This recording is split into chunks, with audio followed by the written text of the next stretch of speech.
Antes que nada, buenas tardes, estimados alumnos de la Universidad Internacional Mesoamericana, en la primera generación del técnico superior universitario en protección civil, cursando su primer cuatrimestre. Quiero decirles que se sientan orgullosos por ser esta primera generación de este ambicioso programa que estamos llevando. Mi nombre es Guillermo Cuenca Aguilar y la materia que van a cursar conmigo es Teorías para el estudio del riesgo y desastre. Este tema es por demás importante y reviste ciertas características que ustedes deben de aprender y comprender, porque es lo que van a ustedes a utilizar de aquí en adelante tanto en el técnico superior y si quieren ustedes aspirar a la licenciatura. Y además en su vida diaria si piensan dedicarse a la gestión del riesgo de desastre, van a tener que utilizar todo este lenguaje que vamos a ver hoy. Pero tienen que saber de dónde viene, no solamente repetirlo por repetirlo.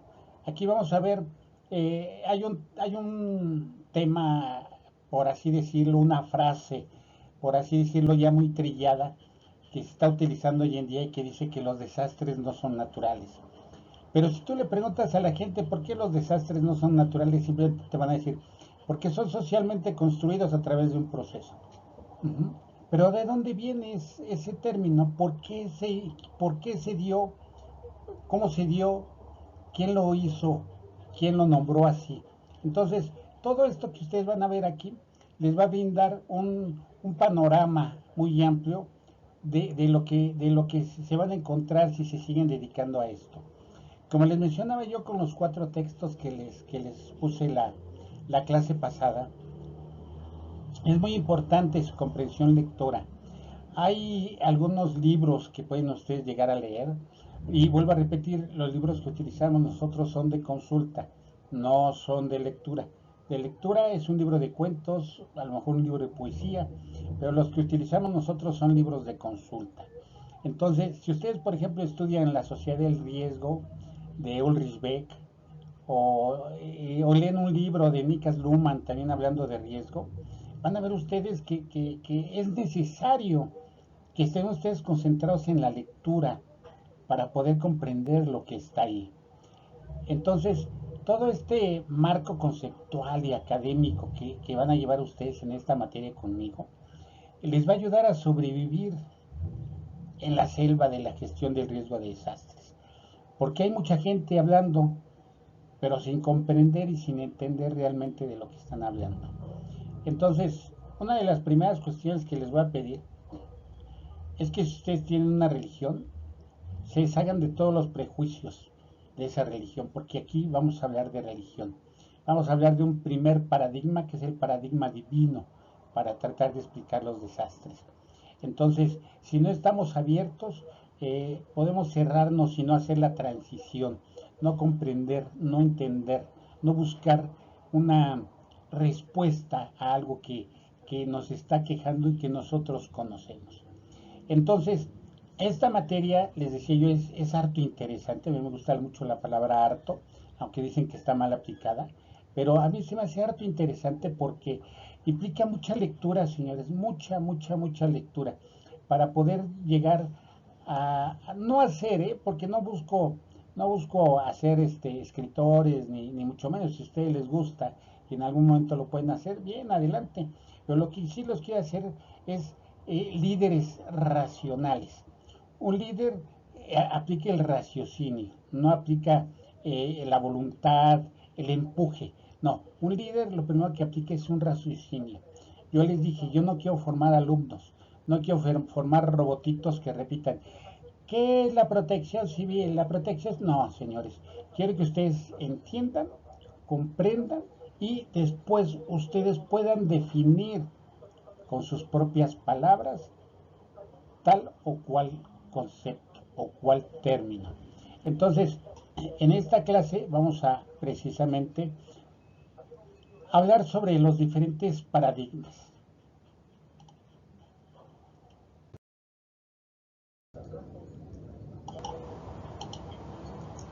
Perdón que quité mi imagen, pero siento que, que que los distrae y además como es muy grande va a interrumpir las letras que tienen las diapositivas, ¿no?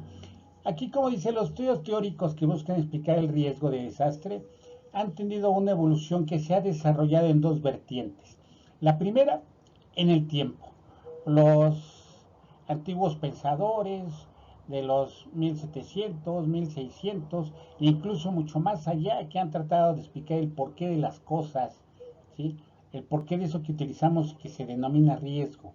Pero además también dependía de la ciencia que lo estudia, ¿sí?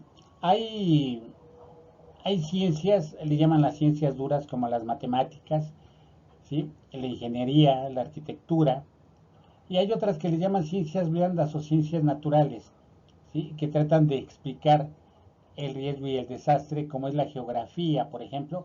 De hecho, existe la geografía del riesgo para que ustedes lo entiendan. Imagínense, para que haya una geografía del riesgo, hay, por ejemplo, en psicología, existe la psicología ambiental, que precisamente trata de, eh, de descubrir la percepción del riesgo en las diferentes comunidades que conforman una sociedad. Entonces, de acuerdo a la ciencia que lo estudia, también han tenido una acepción, una definición. La que a nosotros nos interesa en este momento es la definición más acercada a lo que hacemos nosotros, una definición desde el punto de vista ya sea de la protección civil o de la gestión del riesgo, pero más que nada una definición muy acercada a la palabra, a su de dónde viene, de dónde surge, ¿sí? Para poder explicar por qué la utilizamos. Entonces, como les decía yo, estas ciencias han tratado de explicar el riesgo de desastre y esto ha tenido su evolución en los tiempos, ¿sí? Tenemos los enfoques y el tiempo. La antigüedad, 1750, 1800, 1850, 1900, 1950, hasta llegar al año 2000 o a los 2000, ¿no? La primera que vamos a ver es la concepción religiosa, que viene desde la antigüedad, donde todos sabíamos que, o todos sabemos que se atribuyen los desastres o los riesgos a los dioses están enojados, incluso en México, ¿sí? Por ejemplo, cuando un volcán hacía erupción, se hacían sacrificios en su nombre para tratar de apaciguar a ese Dios que estaba enojado con nosotros por algo que hicimos. Entonces, este enfoque de la concepción divina o religiosa se sigue aún utilizando. Lo van a ustedes a ver en unos ejemplos que vamos a tomar. Como en aquel entonces no era ciencia, pero los estudiosos, la gente que se dedicaba al estudio de riesgo de desastre, trataban de explicar el porqué de las cosas, ¿sí? Por ejemplo, el diluvio, Sodoma y Gomorra, ¿no? Que se dice que llovió fuego sobre ella porque eran pecadores, se cometían pecados, la vendimia y no sé cuántas cosas. Entonces, todos esos conceptos sobre riesgo y desastre que se trataron de explicar en la antigüedad son retomados por la ciencia a la que nos dedicamos hoy en día. Y es necesario que ustedes lo sepan. Después tenemos las teorías fisicalistas. ¿Cuáles son estas teorías fisicalistas? Las que tratan de explicar, junto con la teoría funcionalista y el estructuralista, tratan de explicar el por qué se hacen obras para tratar de mitigar o de evitar lo que pueda suceder, ¿sí? Estas teorías fisicalistas, funcionalistas y estructuralistas tratan de explicar que las cuestiones ingenieriles de arquitectura son necesarias para poder contener o evitar un riesgo o un desastre. Es así que en aquellos entonces, por ejemplo, se inventaron o se hicieron las presas para poder contener los ríos y poder construir ciudades que estuvieran o que no tuvieran ese riesgo. ¿Sí? Las presas lo que tratan de mitigar son las inundaciones río abajo, que esto a veces es contraproducente, ¿verdad? Ya lo vimos en el 2007 con las inundaciones en Tabasco, que fue por el desfogue de una presa que se encuentra en el estado anterior, que es Chiapas, y que al desfogarla, bueno, tuvo un aumento en el río Grijalva. El río Grijalva aumentó su cauce y hay gente que está sentada por debajo del cauce de este río y por eso se originó el riesgo y después el desastre. Y después aparecen dos enfoques, el de la red y la teoría social del riesgo. La red, que es la red de estudios sociales para la prevención de desastres en América Latina y que está conformada por estudiosos que se han dedicado, quiero de pensar, más de la mitad de su vida, ¿sí? a explicar estas cuestiones del riesgo y desastre, por qué suceden las cosas. Alan Label, Gustavo Wiltshire, Oliver Smith, Iracema Alcántara Ayala, Elizabeth Mancilla, y otros tantos que conforman esta red, que se dedican precisamente a cómo las ciencias sociales explican el riesgo desastre. Es decir, cómo la sociedad interviene en la conformación del riesgo y posteriormente del desastre. ¿Cómo es que la sociedad en su conjunto participa? Y de ahí que a partir de que existen las teorías y los enfoques de la red y la teoría social del riesgo, surge algo que se llaman los fenómenos o las amenazas socionaturales. Por ejemplo, se dice que las inundaciones, una parte sí son naturales, pero otras son socionaturales. Por ejemplo, si yo vivo en la costa, ¿sí? Donde llega el agua todos los días a la costa, por ejemplo, de Acapulco, pero se me ocurre abrir un restaurante y le pongo adoquín en esa zona, pero no soy previsor y estudio las mareas o me preocupo de decirle a alguien, oye, ¿hasta dónde puedo construir? Entonces vienen las mareas altas y se llevan todo el adoquín, se llevan mi restaurante que puse y lo que hacemos es culpar a la naturaleza, cuando es la sociedad la que se expuso, la que se volvió vulnerable a este tipo de cuestiones.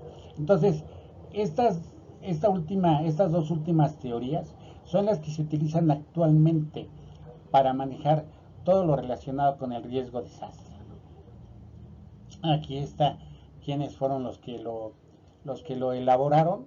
¿Sí? Acuérdense que siempre hay que poner estas menciones, la gente que lo elabora. Pasamos a la siguiente. Seguimos con nuestro tema, el paradigma divino o religioso. Desde los tiempos ancestrales, los estudiosos, los analistas, se han dedicado a investigar el significado de los términos que utilizamos, el por qué los utilizamos y cómo se deben de utilizar.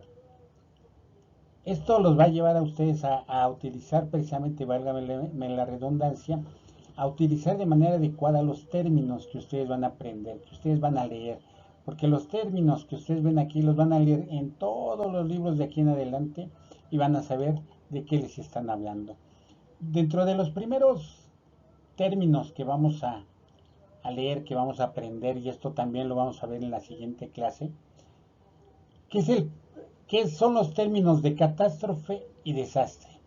Que son términos que utilizamos de manera muy cotidiana en nuestro lenguaje, en la materia, en los trabajos, los que nos dedicamos precisamente a la gestión del riesgo de desastre o a la protección civil, entre otras disciplinas, porque por ejemplo la medicina, la psicología, también utiliza ciertos términos que son compatibles con nosotros. Entonces se hace necesario conocer la etimología de estas dos palabras y posteriormente su significado. Dentro de estos dos términos, el término catástrofe es el más antiguo y deriva del griego kataspof, kataspof, algo así se debe pronunciar, no soy griego, ¿verdad? Pero este término a su vez se une de dos vocablos, o es el resultado de la unión de dos vocablos que son kata, que quiere decir en contra, y spof, que es volverse, o sea, volverse en contra. Las catástrofes, o el término catástrofe, quiere decir algo que se vuelve en nuestra contra. Puede ser, si lo unimos a otras ideas, algo que es más mal manejado y este se vuelve en nuestra contra. Por ejemplo, si no sabemos cómo manejar el medio ambiente, este se puede volver en nuestra contra. Y la palabra desastre, que proviene del latín des, que quiere decir negativo o desafortunado, y astre, que quiere decir astro o estrella, lo que expresa es un fenómeno desgraciado producido por los astros o los dioses y fuera del control de nosotros. ¿Sí? No sé si recuerdan un dicho que decía, hay unos que nacen con estrella y otros que nacen estrellados, ¿no? Entonces, eso de estrellados es como si no tuviéramos suerte o no tuviéramos la fortuna de lo que vamos a hacer, ¿no? Entonces, desastre quiere decir desafortunado, negativo o sin estrella, ¿sí? Entonces, estos dos términos que utilizamos de manera cotidiana, aquí los podemos ver bien ejemplificados.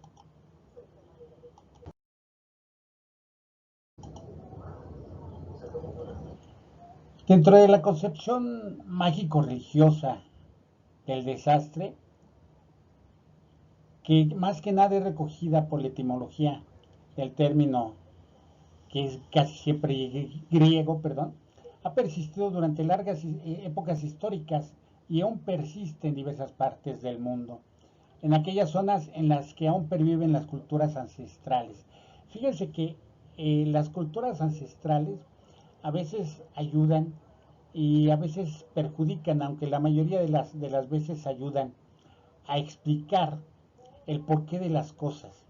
Esas culturas ancestrales, esos dichos que se pasan de voz en voz entre los familiares, entre las comunidades, nos ayudan muchas de las veces a poder explicar precisamente esto del riesgo desastre. Y precisamente esta concepción mágica religiosa trasciende a través de los tiempos hasta llegar a los tiempos actuales, como vamos a ver más adelante en los ejemplos. Dice que la mayoría de los pensadores antiguos y algunas otras culturas atribuían a los dioses y a las divinidades la ocurrencia de ciertas cosas, ¿no? Por ejemplo, en nuestras creencias religiosas, no sé si se acuerdan de aquel viejo dicho, San Isidro Labrador, quite el ego y pone el sol, que la gente todavía en algunas partes de México reza para evitar, según ellos, pedirle a Dios o a su Dios que paren las aguas y que pueda salir el sol.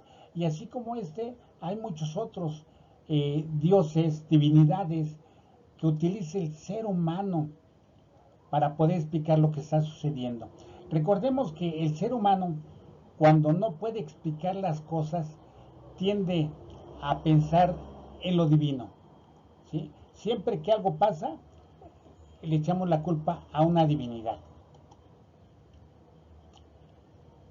Dice aquí que en algunas culturas denominaron a ciertos fenómenos naturales, por ejemplo, Plutón, dios romano del inframundo, y nombre genérico de los cuerpos intrusivos. Incluso hay un planeta, o más bien ya no es planeta, que se llama Plutón, ¿sí? Vulcano, el dios romano del fuego y los volcanes.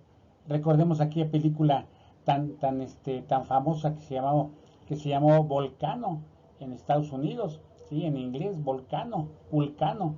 Y Eolo, uno de los dioses griegos del viento y la acción eólica, ¿verdad?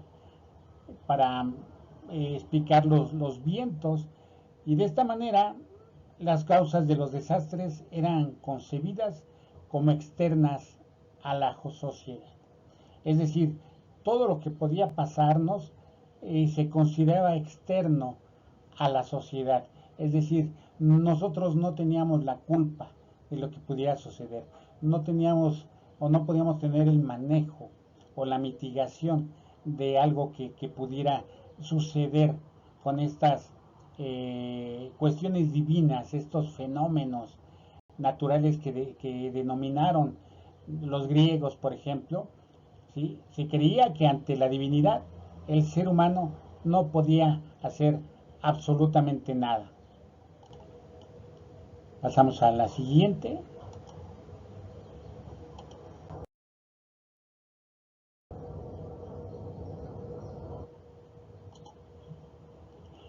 Dice que durante la época de los romanos se ocupaba a los cristianos de todo lo que acontecía y que tenía que ver con catástrofes naturales.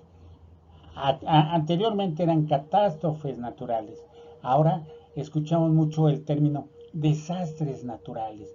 Incluso hay bibliografía, sobre todo proveniente de lenguas inglesas, que no sé qué significado le den ellos, pero que tienen que ver con una mala traducción, ¿sí? Ya que cuando se traduce se llama desastres naturales, siendo que los desastres, como vamos a ver posteriormente, los desastres naturales no existen.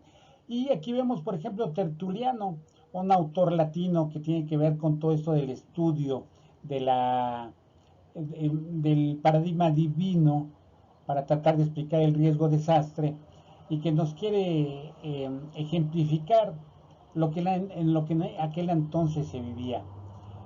Y él dice, hay que aplicar el nombre de facción a los que conspiran, y desde aquel entonces se aplica el término faccioso a alguien que quiere hacer daño, induciendo al odio contra los buenos y honrados, a quienes piden a gritos la sangre de los inocentes, poniendo como excusa de su odio también una vaciedad, la de considerar que todos los desastres públicos, todas las desgracias del pueblo desde el comienzo de los tiempos, tiene que ver como causa a los cristianos.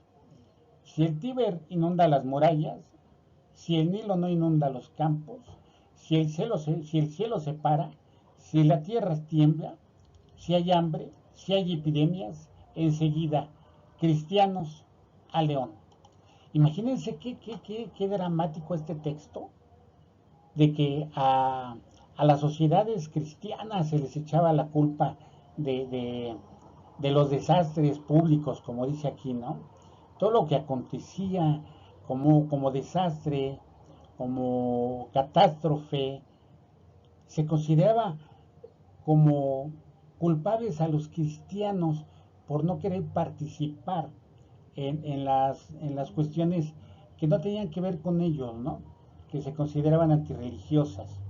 Y este escrito, imagínense, fue alrededor del 197, o sea, el año 197. Y ya había gente tratando de explicar el riesgo desde el punto de vista divino. Aunque aquí lo que vemos es una inspiración hacia explicarlo desde el punto de vista no divino.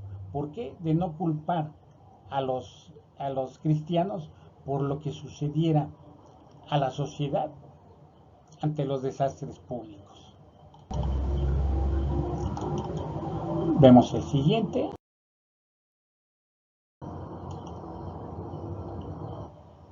Y fíjense, aquí es un ejemplo muy claro en México acerca de las sabidurías ancestrales y cómo éstas se aplican para tratar de darle un contexto mágico religioso al fenómeno que está sucediendo. ¿Y de qué les hablo? De algo sensacional que si ustedes lo llegan a entender toda esa sabiduría ancestral que trata de explicar el porqué de las cosas desde el punto de vista de una sociedad que ha llevado de boca en boca esa sabiduría ancestral, es algo realmente maravilloso. Y estoy hablando nada más y nada menos que el volcán Popocatépetl, que para las comunidades cercanas e incluso a veces todo Puebla, Don Goyo.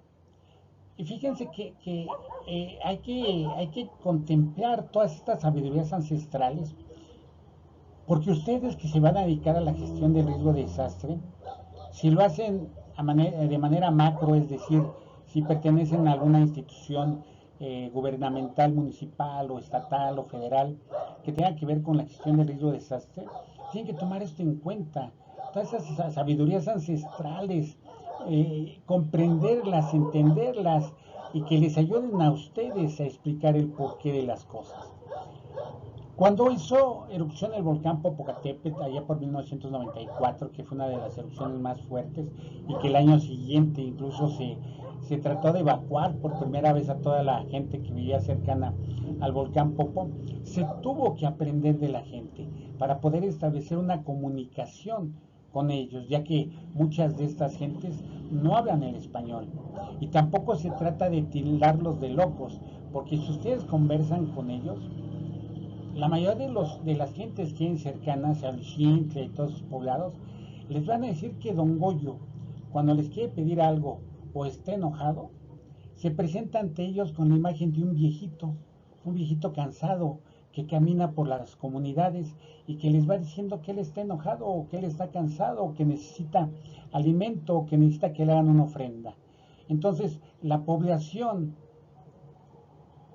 que sigue estas explicaciones místicas religiosas acerca de los desastres, acuden a brindarle una ofrenda para calmarlo.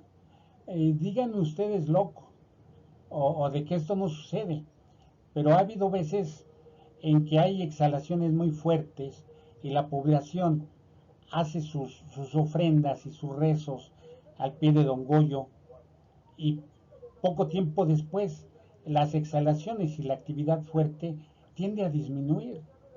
Llámenme loco o como ustedes quieran llamarme, pero sucede, señores. No sé si tendrá que ver la verdad o no, pero esto es lo que se practica hasta nuestros días. Si ustedes van a las comunidades que están cercanas al volcán El Popo, es algo maravilloso escucharlos hablar. ¿Sí? De hecho, la UNAM, que fue una de las primeras que empezó a trabajar con esas comunidades, tuvo que aprender y llevar gente para que tradujera de sus lenguas maternas de estas gentes. Tuvo que hacer trípticos que les explicaran qué estaba pasando con el volcán Popocatépetl. Incluso no sé si todavía siga, en el universo, de CEU, hay una maqueta que hicieron gente, me parece que del Instituto de Geografía, para explicarle a las comunidades lo que estaba pasando con el Popocatépetl. Porque entre las creencias que ellos les decían, comentaban, los helicópteros, ya ven ustedes que los helicópteros de protección civil llegan y hacen tomas del domo y de todo lo que hay ahí. Entonces, la mayoría de la gente, de los ciudadanos, decía, es que los helicópteros que vienen por parte del ejército o del gobierno vienen y echan cosas o sustancias al Popo para que éste empiece a tener actividad porque nos quieren correr y vender nuestros terrenos. Entonces, imagínense eh, la, la, este, la clase de pensamiento que tiene la gente de estos poblados, y que si ustedes se van a dedicar a, como les decía yo, a la gestión del riesgo a nivel macro, es decir, a servir a las comunidades, tienen que aprender a manejar. Por ejemplo, en la Ciudad de México existen creo que más de cinco comunidades que son o que hablan lenguas maternas y que tienen sabidurías ancestrales y que no comulgan con lo actual para tratar de explicar el riesgo de desastre. Entonces, tenemos que convencerlos, tenemos que hablar con ellos, tenemos que aprender a hablar su idioma para que ellos puedan aprender de nosotros y las cosas se puedan dar de manera adecuada. La siguiente.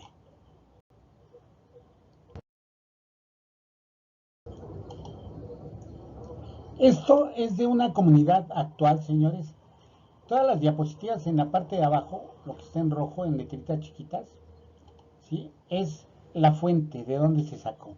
Esto es de una comunidad religiosa cristiana que trata de, y fíjense, estamos en el 2023 y esta gente sigue pensando o utilizando el paradigma divino para poder explicar los desastres, para poder explicar el por qué sucede el riesgo y cómo este se convierte en desastre. Y nos dice el primer texto, los desastres naturales son un castigo divino. La intención de Dios es siempre un misterio y deberíamos de abstenernos de hablar en nombre de Dios. O sea, no podemos hablar ni en pro ni en contra de Dios para explicar los riesgos o los desastres, porque esta comunidad no lo tomaría en cuenta. Y prosigue, millones de personas inocentes sufren los efectos de los desastres naturales, como muestran el reciente terremoto en Guatemala y el huracán Sandy. No sabemos la razón por la que Dios permite los desastres naturales. O sea, les decía yo, desde el punto de vista psicológico, cuando el ser humano no encuentra una explicación del por qué, y aparte, él no quiere ver que el mismo ser humano tiene una función dentro de la ocurrencia de un riesgo desastre, tendemos a culpar a Dios, al que está allá arriba. Es que llovió fuerte porque Diosito lo quiso. Oye, ¿y tú te vas a salir de tu casa? ¿Qué pasa si ocurre un sismo? No, pues aquí me voy a estar y si Dios quiere, pues me moriré. O sea, imagínense el grado de pensamiento que tiene esta gente. Pero bueno, seguimos. Pero sabemos que Dios no es indiferente al sufrimiento. O sea, imagínense, Dios permite los desastres naturales. Ah, pero no es indiferente al sufrimiento. O sea, nos pega con un sismo, hay muertes, pero igual nos toma en sus brazos porque no es indiferente al sufrimiento. Imagínense, más bien sí, imagínense todo eso durante un sismo. Uh-huh. Dice, sabemos que al principio Dios creó a la naturaleza y la bendijo. Cuando Adán y Eva pecaron, el mal entró en el mundo y este desorden también afectó a la naturaleza, creando la posibilidad de que haya desastres naturales. O sea, imagínense lo místico de esta relación entre el pecado, ¿cómo le llaman? El pecado venial que sufrió o que cometió Adán y Eva por comerse la manzana y que por ende viene a crear la posibilidad de que se desarrollen los desastres. O sea, imagínense el grado místico que debe tener la gente para explicar esto y que le entiendan. O sea, no me es posible conseguirlo, ¿eh? Dice, los desastres no son obra de Dios. O sea, arriba nos dice que Dios permite los desastres naturales, que Dios no es diferente al sufrimiento, que los desastres naturales existen porque Adán y Eva pecó, Adán y Eva fueron formados por su Dios. Pero en este párrafo nos dice que los desastres naturales no son obra de Dios, sino el resultado de la corrupción de la naturaleza. O sea, imagínense, sigue siendo un ser divino, porque la naturaleza, Pachamamá, como se le conoce en algunas comunidades latinoamericanas, Pachamamá, es la culpable. Ella se corrompe y ella atenta en mi contra. Porque Dios no es. Aunque ya nos dijeron arriba que sí permitía los desastres naturales. Y ahora nos dice que no es cierto, que no son obra de Dios, que son obra de la naturaleza corrupta. Y que incluso en estas situaciones de desastre, el sufrimiento de Cristo está unido al de su gente. De manera que intenta llevar a todos los hombres y mujeres hacia Él. Pero imagínense aquí el revoltorio que hacen. Hasta donde yo tengo entendido en aquellas cuestiones de religión cuando era el catecismo, Dios es el ser supremo que nadie conoce. Pero abajo me dice, incluso en estas situaciones de desastre, el sufrimiento de Cristo. Y arriba me dice que Dios no es indiferente al sufrimiento. Entonces, o es Dios o es Cristo. Porque Dios es el Padre y hasta donde yo tengo entendido, Cristo es el Hijo. Entonces, imagínense este concepto tan enredado para explicar acerca de los desastres naturales, son un castigo divino, y que así como yo lo había explicado, pues me deja exactamente con la misma duda. No sé si son un castigo divino, no sé quién tenga la culpa de que sean los desastres naturales, no sé a quién le afecten, porque no me dice nada este texto completo, que lo único que hace es redundar en conceptos. Por eso les decía yo que tenemos que mantener una mente abierta en estas cuestiones, como cuando estaba estudiando en el CCH, el maestro de filosofía que nos decía, si van a entrar a mi clase, antes de entrar, dejen allá fuera su religión, porque aquí vamos a ver las cosas de manera diferente para poder ser objetivos. Entonces yo por eso les pedí que dejaran a un lado todo lo religioso que tienen para poder absorber de manera adecuada lo que están ustedes aprendiendo.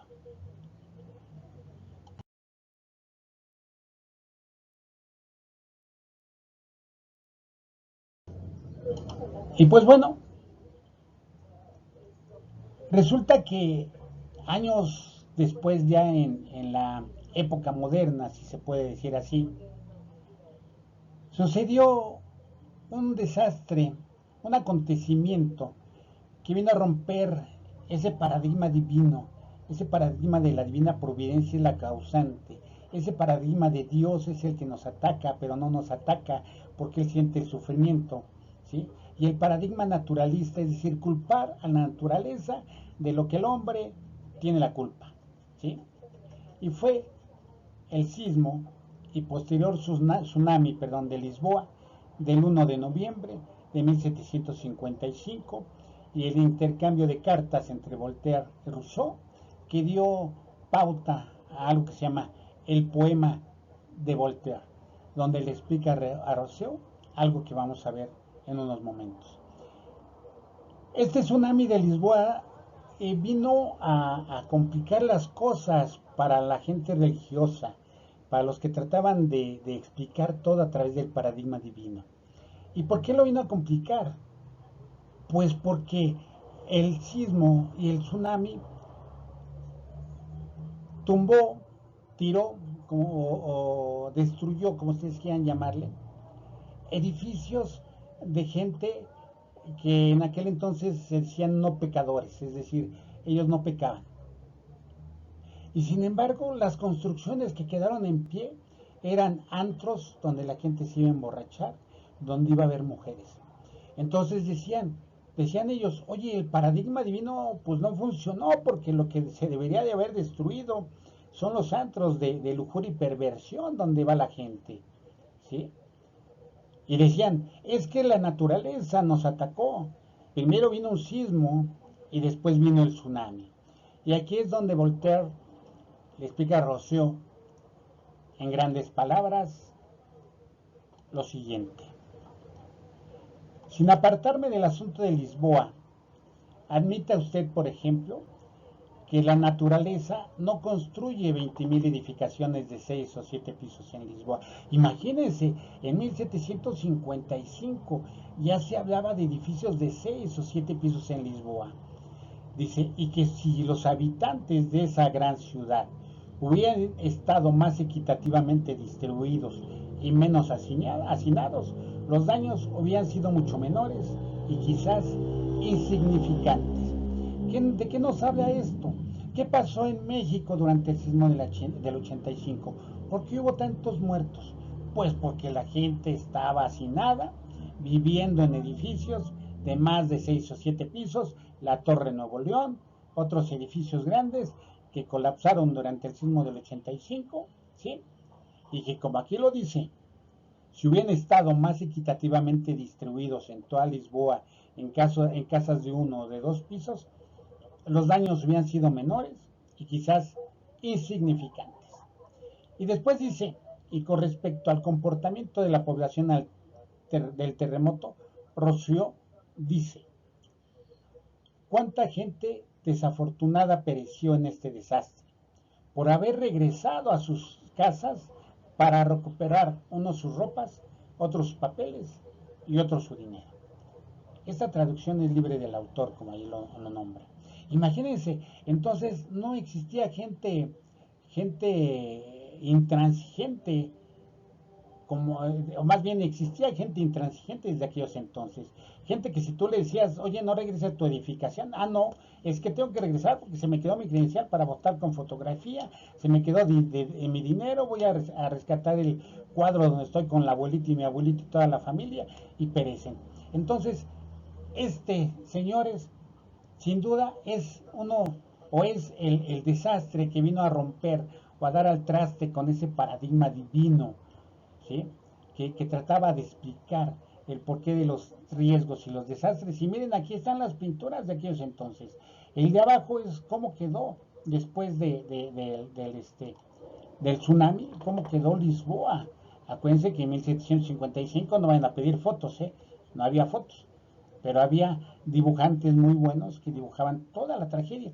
Y aquí vean, miren, ángeles y una cruz tratando de explicar ese paradigma divino que no funcionó porque lo que se cayó fue gente, según ellos, de gente buena, que no tenía que ver con el pecado, y lo que quedó de pie fueron construcciones donde se encontraban inmuebles, antros, donde la gente se iba a enviciar.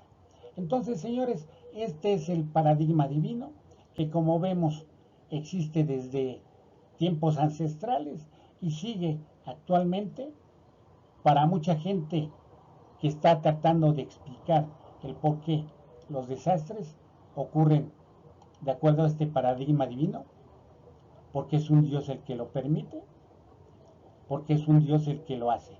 De hecho, hay por allí una persona que busca los libros, o no sé cómo le llamen ustedes, los que estudian la Biblia, las frases, para tratar de explicar los desastres.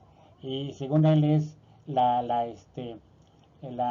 ciencia, ¿cómo se llama? La ciencia de la religión que trata de explicar los desastres.